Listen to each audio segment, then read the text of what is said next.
Bismillahirrahmanirrahim.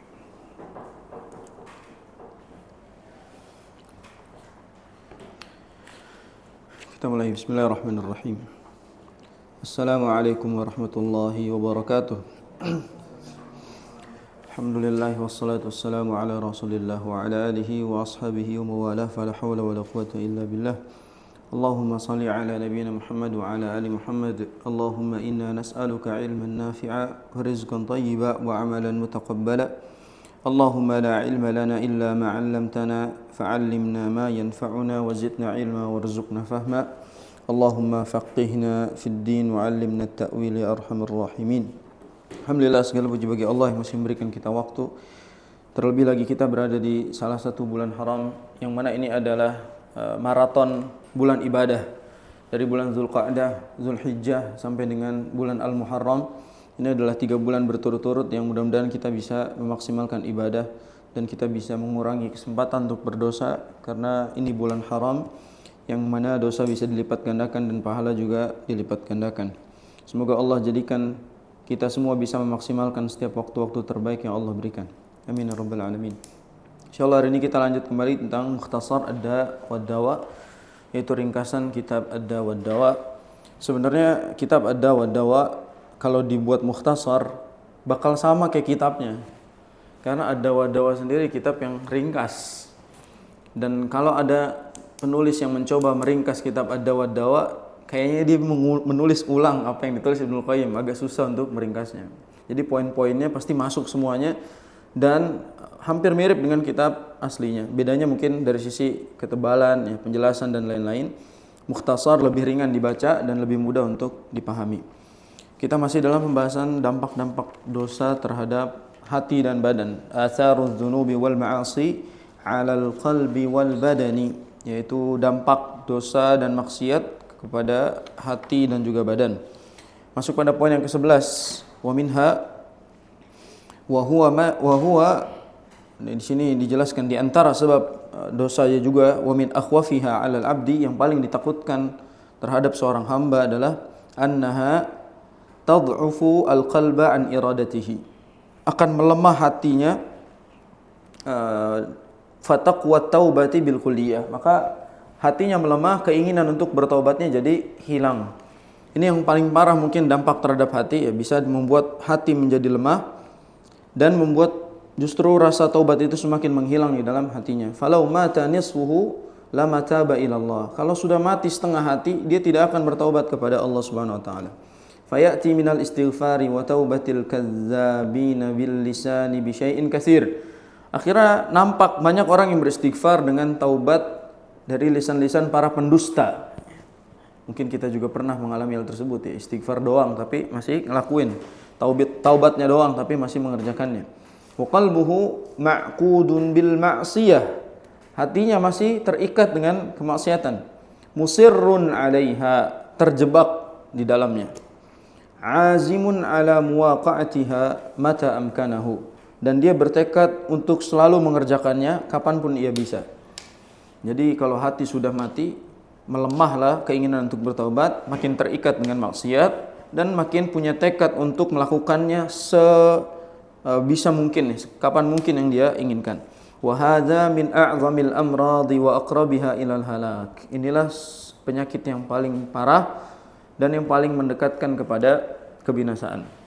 Nah, itu yang berbahaya juga adalah hati kita kalau sudah dimatikan, itu bisa membuat kita makin lemah.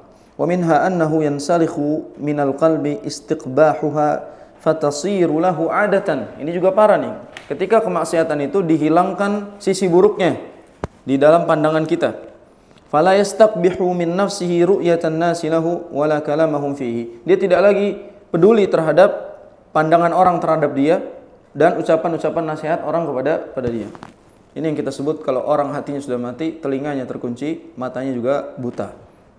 Jadi orang kalau hatinya sudah terkunci merasa benar dan akan mencari pembenaran. Ya, kayak zaman sekarang kalau orang udah salah, dia klarifikasi itu nyari pembenaran. Dia berusaha mencari-cari pembenaran. Gimana caranya dia tidak salah, kan gitu. Zaman sekarang banyak orang melakukan itu dan Allah buat dia tidak lagi merasa bersalah atas dosa yang dia lakukan. Makanya ada istilah playing victim. dia menjadi korban padahal sebenarnya dia tersangkanya. Dan ini di zaman sekarang orang-orang menjadi korban padahal dia tersangkanya. Wal iyadu billah. Wa hadza 'inda arbabil fusuqi huwa ghayatut tahattuki wa tamamul ladzah. Wal iyadu billah. Dan ini ini terjadi bagi orang-orang para arbab al-fusuqi, orang-orang fasik yang menuhankan kefasikan. Huwa ghayatut tahattuk. Ini adalah target pelanggarannya dia. Jadi kalau ibadah itu ada puncak ibadah, ini puncak maksiat.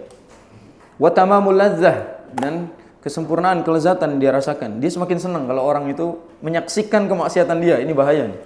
Orang kalau maksiat sendiri masih wajar, nggak mau diketahui oleh orang banyak. Tapi ketika sudah dipublish, diposting, dia sudah bangga, maka ini sangat-sangat berbahaya. Hatta yaftakhira ahaduhum bil ma'siyah, sampai dia berbangga-bangga dengan maksiat. Wa yuhadditsu biha man lam ya'lam annahu amilaha. Man lam ya'lam annahu amilaha. Dia memberikan kabar kepada orang-orang yang tidak tahu bahwa dia mengerjakannya. Jadi orang nggak tahu jadi tahu gara-gara dia. Sekarang sosial media digunakan untuk itu.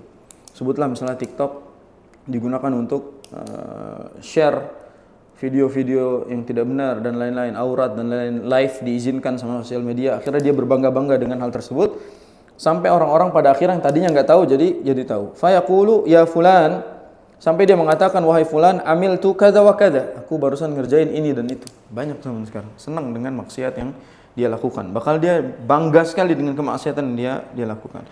Zaman sekarang orang hamil di luar nikah pun tinggal speak up di podcast lalu dibela banyak orang. Tinggal speak up di podcast, dia dibela banyak orang, akhirnya woman support woman. Ya, didukung, akhirnya semua orang bangga dan pede hamil di luar nikah biasa saja karena punya figur seperti itu. Punya alasan dan lain-lain. Contoh misalnya masalah boti ini juga. Ya. Masalah boti juga, dia yang tadinya malu-malu jadi berani karena orang memuji-muji dia. Nggak apa-apa, kodrat manusia itu nggak ada yang tahu. Atau misalnya dikatakan nggak apa-apa, dia cuma lucu-lucuan aja kok, aslinya tidak ngondek. Padahal akhirnya terbiasa dengan kengondekannya. Atau dibiarkan nggak apa-apa, itu kan actingnya dia. Itu kan lakonnya dia. Kalau aslinya nggak begitu, nggak apa-apa dia begitu. Nah, ini cara-cara seperti ini membuat mereka semakin bangga dengan kemaksiatan yang mereka lakukan. Dan orang kalau sudah di puncaknya mereka sangat bangga. Ada seorang influencer itu dulunya cuma ya berubah-ubah jadi perempuan, jadi ibu-ibu bercanda begitu.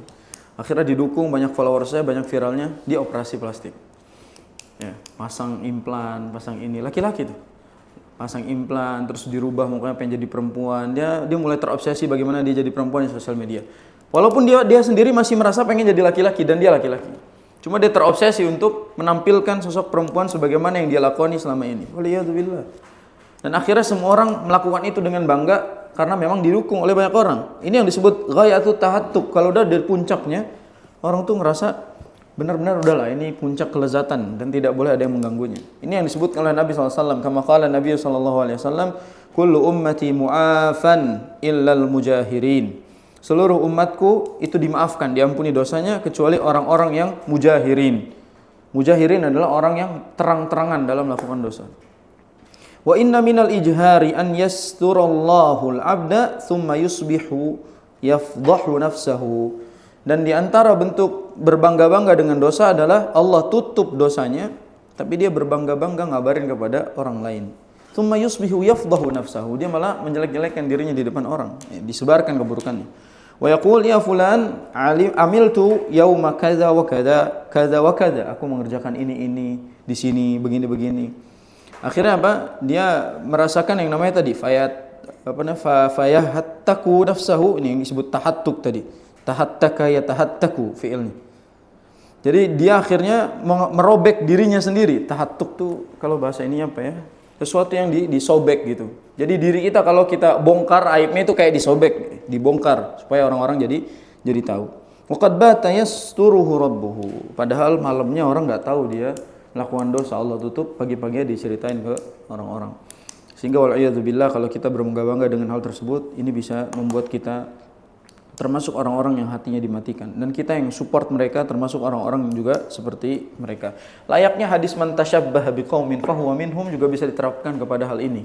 Barang siapa menyerupai suatu kaum yang berbangga-bangga dengan kemaksiatan, maka dia juga termasuk dosa orang yang melakukan tadi. Jadi jangan sampai kita ikut-ikutan dalam masalah dosa tadi. Makanya cegah dosa semampu yang bisa kita lakukan. Yang ke-12, Wa minha anna kulla ma'siyatin minal ma'asi hiya mirathun an ummatin minal umamil lati ahlakha Allah azza wa jalla. Bahwa kemaksiatan adalah warisan dari umat-umat sebelumnya. Ya, masalahnya kemaksiatan adalah warisan dari umat-umat sebelumnya yang telah Allah binasakan. Apa dampak buruknya? Artinya warisan ini akan kita wariskan juga kepada generasi di bawah kita. Berarti apa-apa yang sudah diwariskan sulit untuk diputus. Maka kemaksiatan seperti ini kalau bukan kita yang mutus, kita akan mewariskan itu kepada anak cucu kita ke bawah nanti. Wal'iyadzubillah. Fal-lutiyah mirathun an qaumi Lut. Ya, orang-orang yang menyerupai lutiyah ini, boti bisa masuk kata lutiyah ini bahasa Arabnya. Jadi bahasa Arabnya boti itu lutiyah. Ya. Fal-lutiyah mirathun an qaumi Lut. Orang-orang yang kaum Sodom, ya, gay dan lain lesbi dan lain-lain ya, LGBT itu mengikuti kaum Lut yang sebelumnya. Berarti kan warisan ini pernah ada dulu. Makanya kita katakan kalau memang dia melakukan dosa yang sama, bagaimana kalau Allah membalas dengan cara yang sama gitu? Allah Subhanahu wa taala tidak membalas mengazab dengan cara yang sama sebagaimana Allah membalas kaum Lut. Itu ngerinya.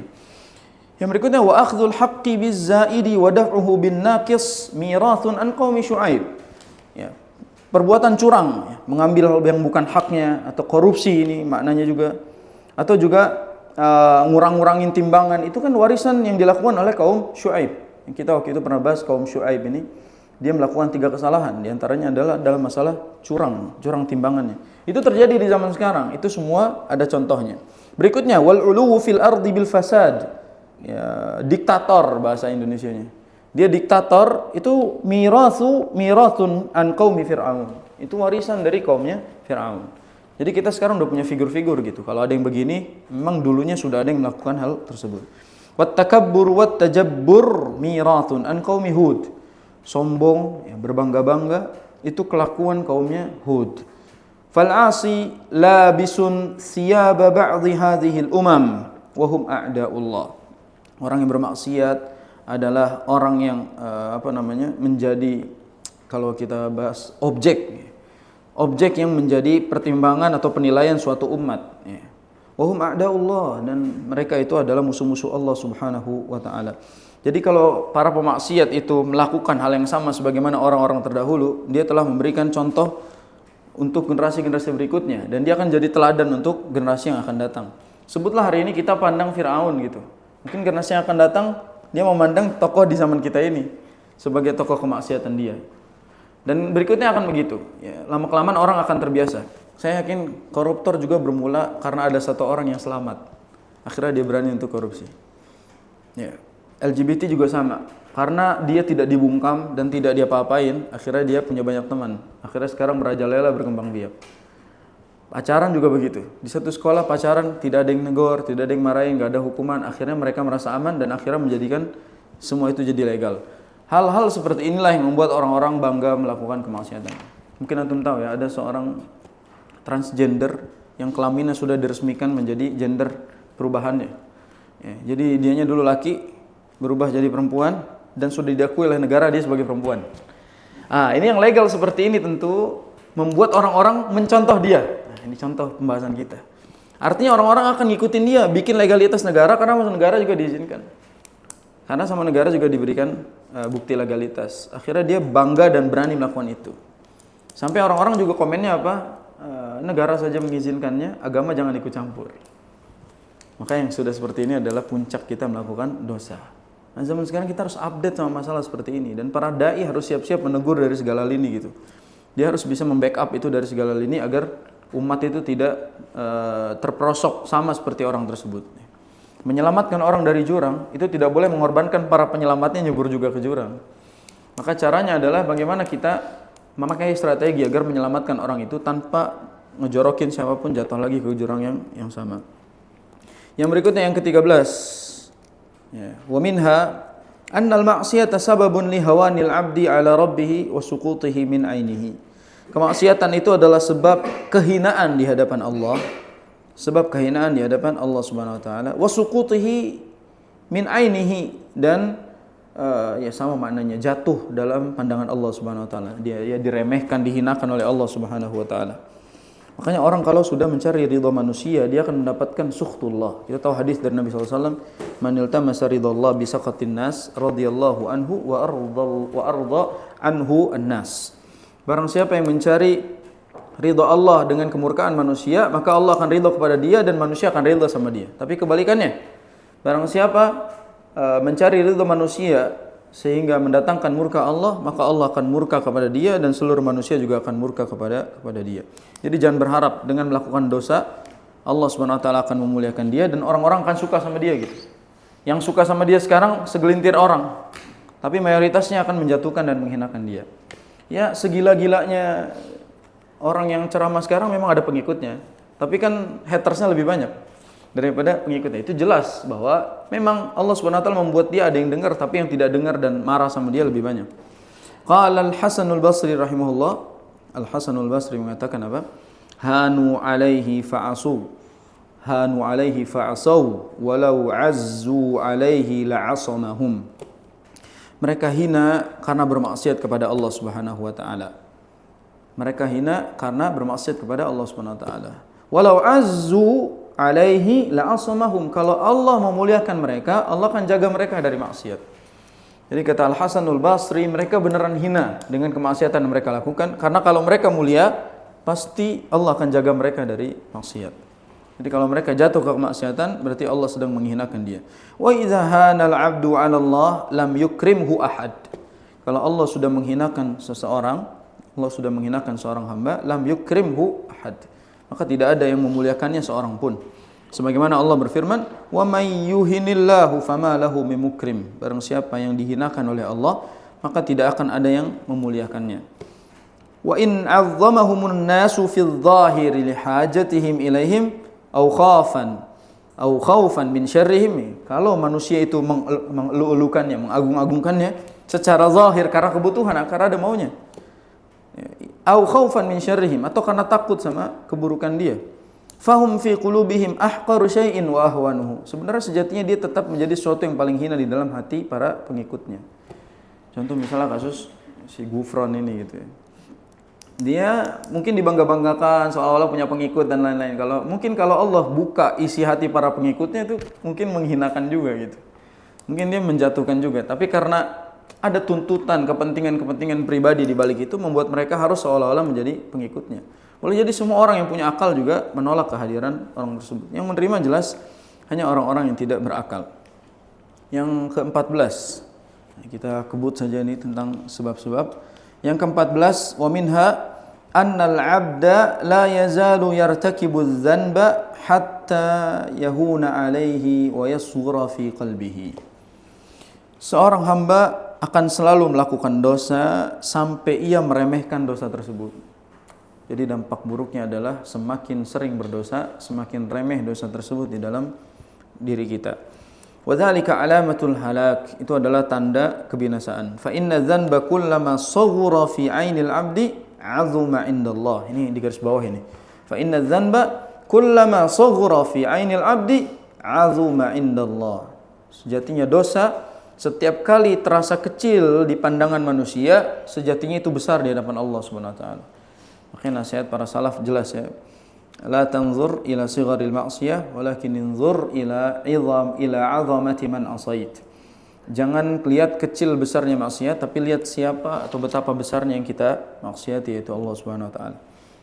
Wa qad dzakara al-Bukhari fi sahihi an Ibnu Mas'ud radhiyallahu an, innal mu'mina yara dhunubahu ka'annaha fi asli jabalin yakhafu an yaqa'a alayhi.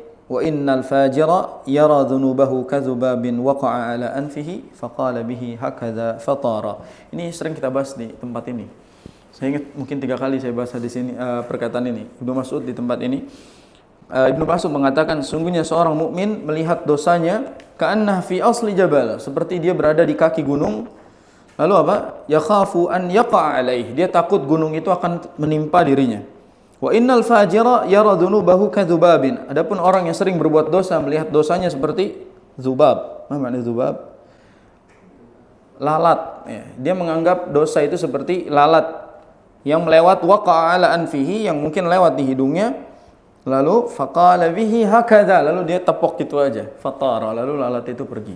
Jadi dia menganggap remeh dosa-dosa yang dilakukan. Makanya kenapa para nabi, kalau kita ditanya para nabi melakukan dosa atau tidak, jawabannya iya. Dengan beberapa catatan. Catatan pertama, para nabi tidak mungkin melakukan dosa-dosa besar. Karena dosa kecil bagi mereka itu besar. Ya, mereka melakukan dosa-dosa kecil, tapi mereka anggap itu semua besar. Contoh Nabi Ibrahim. Nabi Ibrahim itu ketika diminta syafaat nanti di hari kiamat, beliau bilang, saya nggak bisa kasih syafaat karena saya pernah bermaksiat kepada Allah. Saya punya 3 kebohongan. Ternyata 3 kebohongannya Nabi Ibrahim sebenarnya bukan bohong kalau menurut kita. Di antara kebohongan Nabi Ibrahim apa? Pertama, ngomong yang menghancurkan batu itu patung yang besar. Kan siapa yang ngancurin patung? Tuh, tanya aja sama yang besar. Itu kebohongan. Menurut Nabi Ibrahim. Menurut kita bohong atau tidak? Itu kan sebenarnya bukan bohong-bohong amat gitu ya.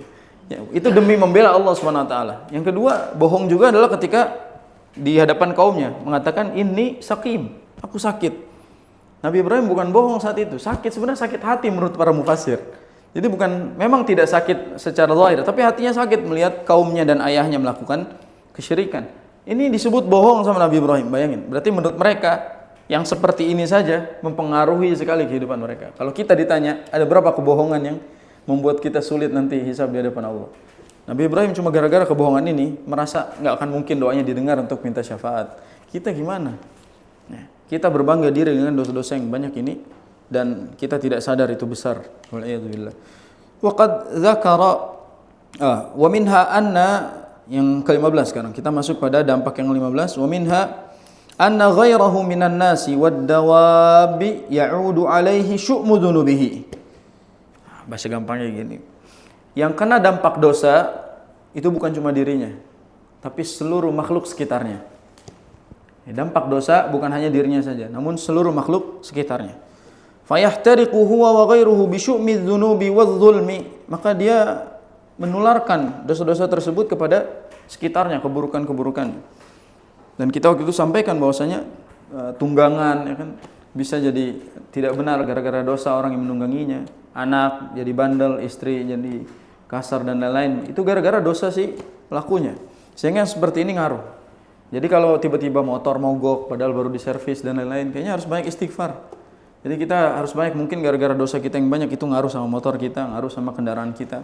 Sehingga hal-hal tersebut itu semua berdampak buruk pada seluruh yang ada di sekitaran kita.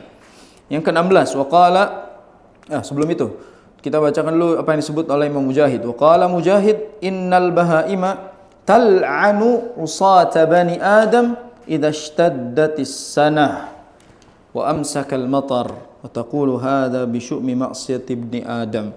Kata Mujahid apa? Sesungguhnya binatang-binatang ternak tal'anu melaknat usata bani Adam, para pemaksiat dari kalangan manusia, idza ishtaddatis sanah, ketika di masa paceklik, masa kemarau panjang. Wa amsakal matar, lalu mereka seolah-olah menahan turunnya hujan. Wa taqulu hadza bi syu'mi ma'siyati ibni Adam, ini gara-gara kelakuan atau dosanya anak Adam. Makanya kenapa kalau enggak hujan-hujan lama, paceklik, kemarau panjang, kita disunahkan salat istisqa. Dan di dalam salat istisqa intinya adalah memohon ampun kepada Allah Subhanahu wa taala.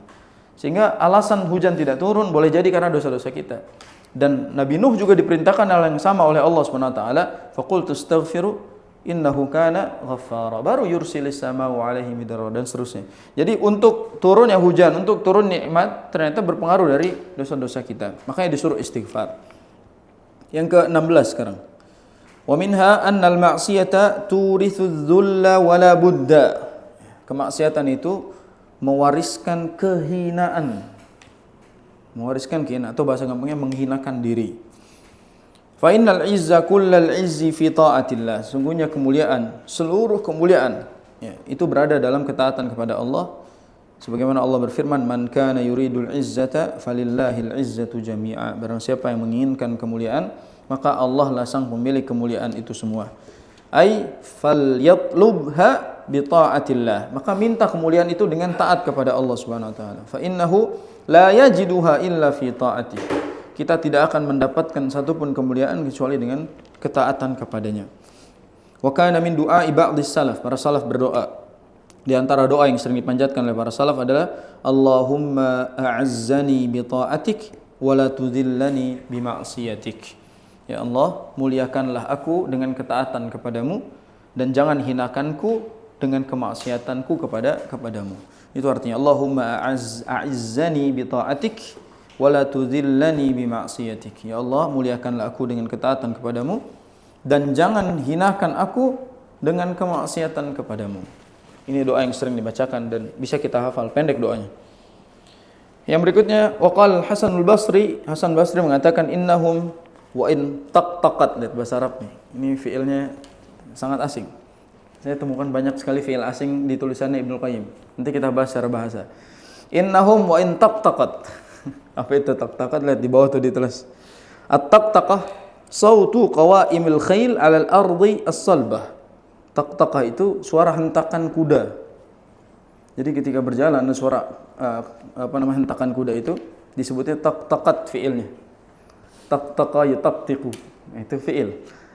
Bihimul bighal wa in taqtaqat bihimul bighal. Kalau bighal, mana bighal? Bighal itu keloningan kuda dan keledai. Bighal itu keloningannya kuda dan keledai. Ini yang disebut oleh Nabi SAW tentang deskripsi buraq. Ya, buraq itu deskripsinya diantaranya adalah dia tidak lebih besar daripada bighal. Nah, jadi bighal ini keloningan kuda sama keledai, dia kawin, anaknya namanya bighal. Sekarang namanya begol, disebut begol. Saya nggak tahu aslinya ada atau enggak, tapi belum pernah lihat. Jadi bighal itu adalah keloningan kuda dan keledai. Wa in taqtaqat bihimul bighal, kalau kita sebut kuda lah ya. Kuda ini menghentakkan kakinya. Wa hamlajat, lihat ini fiil hamlaja yuhamliju. Wa hamlajat bihimul baradin. Hamlajat itu artinya ringkikan. Ringkik itu suara kuda. Jadi kalau kuda itu meringkik, al-baradin, apa al-baradin? Lihat catatannya di bawah nomor 3. Al-baradin jam'u burdun wa huwa ghairul arabi minal khayl wal bighal. Ghairul arabi, bayangin. Ini kata-katanya bukan bahasa Arab, jadi diserap mu'arrabah, dan baradin itu artinya kuda.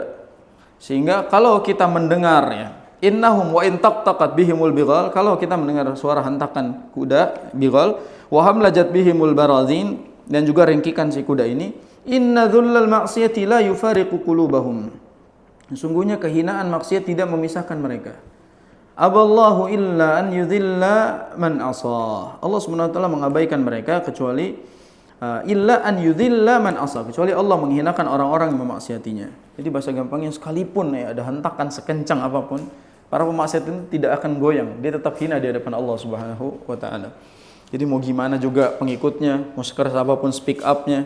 Ini kalau dibahasakan dengan hamlajat tuh berarti menghinakan itu. Menggunakan kata majaz. Ya, bagaimana suara orang-orang yang berbangga dengan kemaksiatannya digambarkan seperti ringkikan kuda. Nah, jadi dapat fiil baru tuh, taqtaqa dengan hamlaja. Coba praktekkan sama bahasa kita. Taqtaqa, hamlaja. Nanti ada lagi, banyak lagi fiil-fiil yang asik di buku ini. Waqala Abdullah ibn al-Mubarak. Ini syair yang terkenal. Ada yang mengatakan ini perkataan Ibnu al-Mubarak, ada yang mengatakan perkataan Asy-Syafi'i. Di antara dua ini, ada yang mengatakan di perkataannya Ibnu Mubarak, ada yang mengatakan juga Asy-Syafi'i. Ini terkenal sekali syair ini. Ra'aitu adz-dzunuba tumitul quluba wa qad yurithu adz-dzulla idmanuha. Wa tarku adz-dzunubi hayatul qulubi wa khairun li nafsika isyanuha. Wa hal afsada ad-dina illa al-muluku wa ahbaru su'in wa ruhbanuha. Kata Ibnu Mubarak, aku melihat dosa-dosa itu mematikan hati. Wa qad yurithu adz-dzulla idmanuha, dan kecanduannya mewariskan kehinaan. Saya ulangi artinya, saya melihat dosa-dosa itu mematikan hati. Dan kecanduannya mewariskan kehinaan. Bait yang kedua, wa tarku adz-dzunubi hayatul qulubi, dan meninggalkan dosa-dosa itu adalah sebab hidupnya hati. Wa khairun li nafsika isyanuha, dan sebaiknya bagimu untuk meninggalkan dosa-dosa. Sebaiknya bagimu meninggalkan dosa-dosa. Wa hal afsadad dina illal muluk wa ahbaru su'in wa ruhbanuha. Dan para perusak agama itu, dan tidaklah ada yang merusak agama itu, mana gitu. Dan tidaklah ada yang merusak agama kecuali para raja-raja zalim, lalu para ahbaru su'in, para ulama su', para dai-dai su' yang buruk, wa ruhbanuha, dan para ahli ibadah juga yang tidak berilmu. Jadi kita katakan yang merusak kita itu diantaranya dosa-dosa. Dan kalau dosa ini sudah menjangkit para raja, itu habis sudah.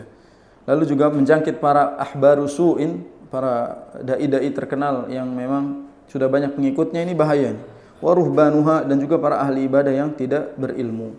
Artinya yang seperti ini bisa lebih merusak daripada orang-orang yang biasa. Makanya kenapa para dai-dai ini harus segera ditegur, karena memang dampaknya luar biasa, memberikan dampak yang sangat masif untuk kerusakan umat. Apalagi belakangan setiap ada kamera viral, dan itu bisa membuat dia lebih susah untuk klarifikasinya.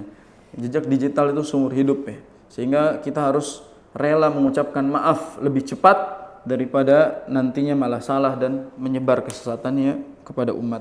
Nas'alullah al-afiyah. Yang ke-17, wa minha annal ma'asi tufsidul aqla. Kemaksiatan itu merusak akal. Dan memang benar secara medis dibuktikan ya. Contoh misalnya kasus pornografi itu secara medis sudah diteliti, otaknya kan rusak gitu ya. Ternyata dosa-dosa itu merusak akal, bukan hanya soal maknawi tapi juga zahirnya rusak. Orang-orang sudah kecanduan dengan kemaksiatan, rusak akalnya. Fa innalil aqli nuran. Akal itu ada cahayanya.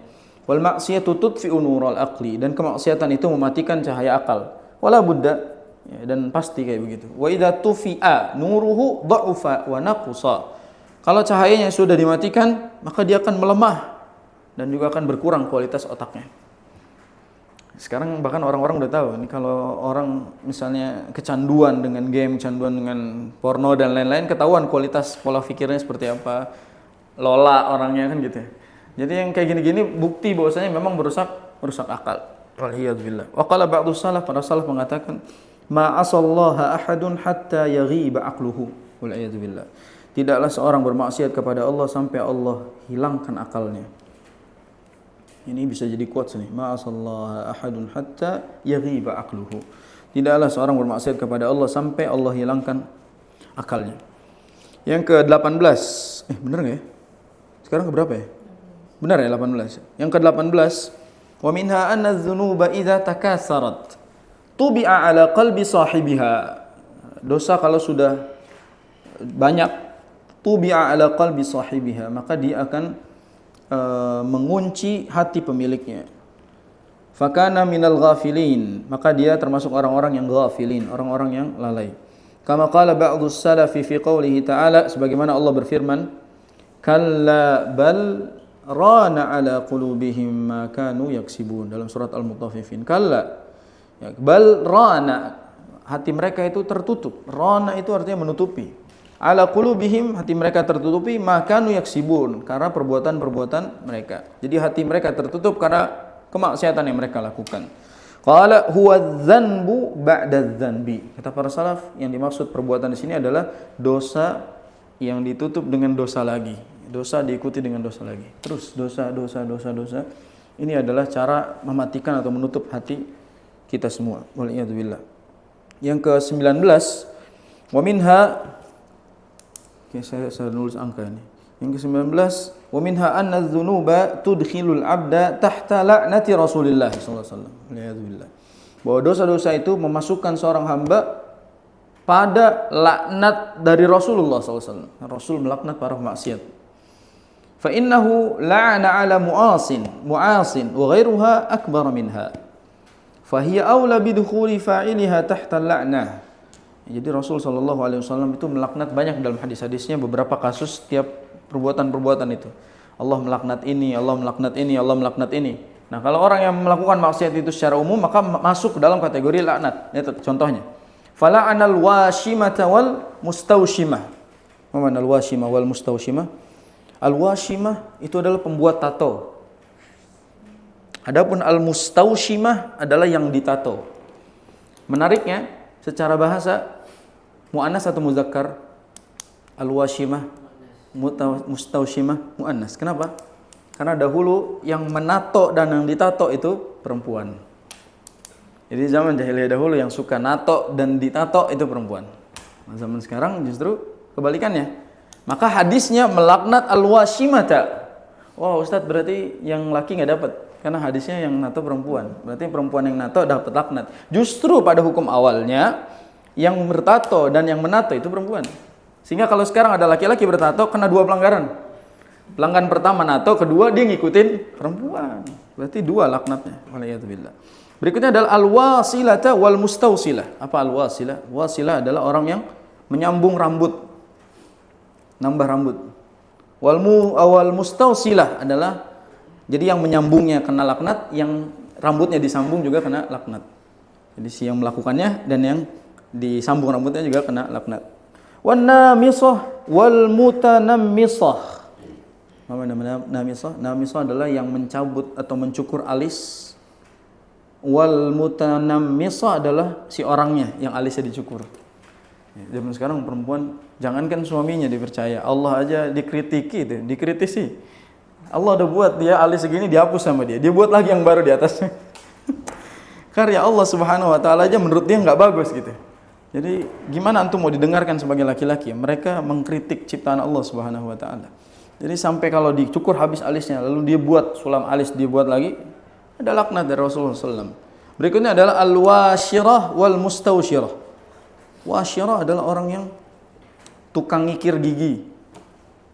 Orang nyebutnya ta'lij al-asnan. Wal mustaushirah berarti yang giginya dikikir. Berikutnya adalah dikikir itu maksudnya ada orang yang nggak punya gingsul, terus dibuat gingsul.